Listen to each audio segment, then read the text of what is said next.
El empleo y el desempleo en México, por Kenia Castillo Castro.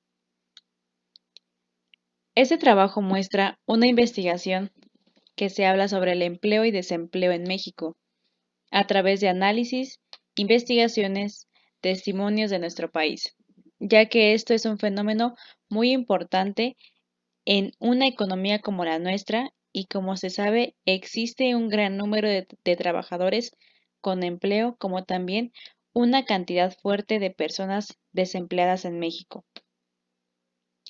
Primeramente, hablemos lo que es el desempleo. Es una situación en la que se encuentran muchas personas o varias teniendo una edad, capacidad y deseo de trabajar que no pueden conseguir un puesto de trabajo, y esto conlleva a ser sometidos a una situación de paro forzoso.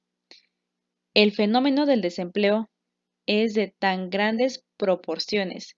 En México involucra a jóvenes y viejos, hombres y mujeres, con estudios o sin estudios, y se convierte en un motor de migración forzada.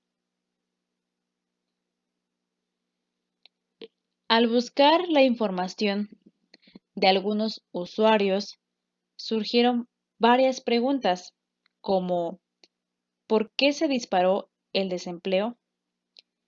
Es evidente que la principal causa del desempleo es la desaceleración de la actividad económica y especialmente de sectores como el de la construcción que genera mucha mano de obra. También entre otras preguntas como ¿por qué ha crecido tanto la cantidad de personas que buscan trabajo? ¿Por qué la economía no está creando empleos al ritmo que se requiere? ¿Y la calidad del empleo dónde queda? ¿Qué se puede hacer hoy para reducir el desempleo? Entre otros. Hablemos del empleo en México.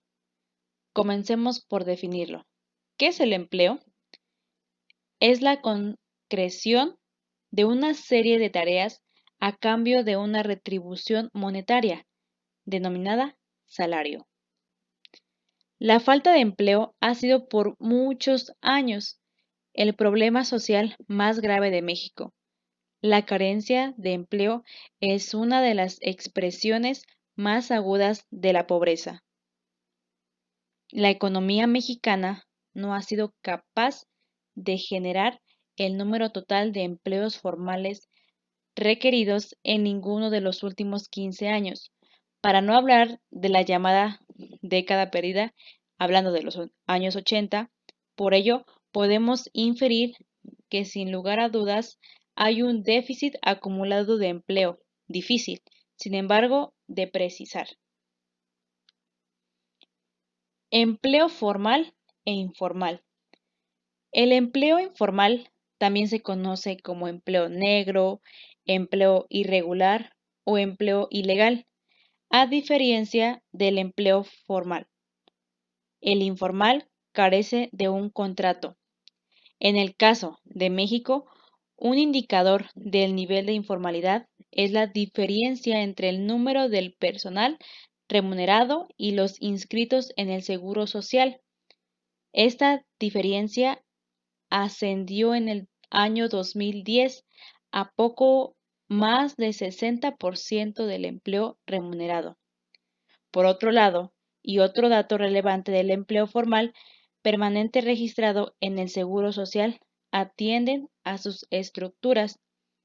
En el periodo de los años de los 2000 al 2005, la manufactura aún sigue siendo, por mucho, el principal sector con empleo permanente registrado, lo cual perdió un 18.2%. Crecimiento y empleo a largo plazo.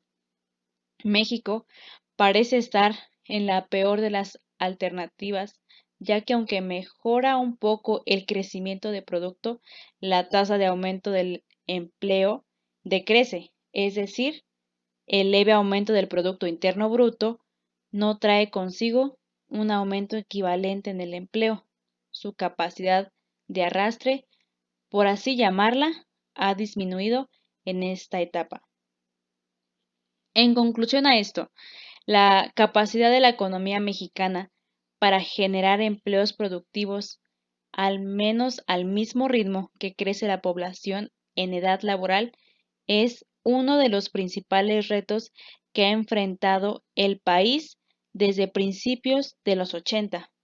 Se puede afirmar, sin duda, que se mantendrá como el principal reto del futuro, si no se reactiva realmente el crecimiento económico y se emplea productivamente la creciente oferta de mano de obra.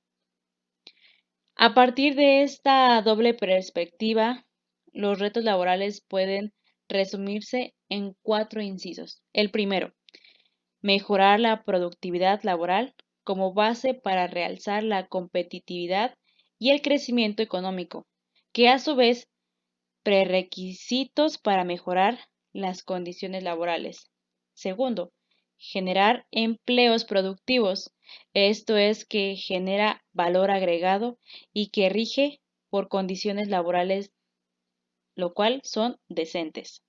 Tercero, desarrollar mecanismos de protección ante la amenaza de posibles reducciones de empleo e ingresos en el contexto de la globalización, en los que se tomen en cuenta la heterogeneidad en el mercado de trabajo y la necesidad que dicho mercado funcione eficientemente. Y cuarto, el fomentar la inserción laboral del grupo con problemas específicos de acceso al empleo productivo. Gracias por ver este video.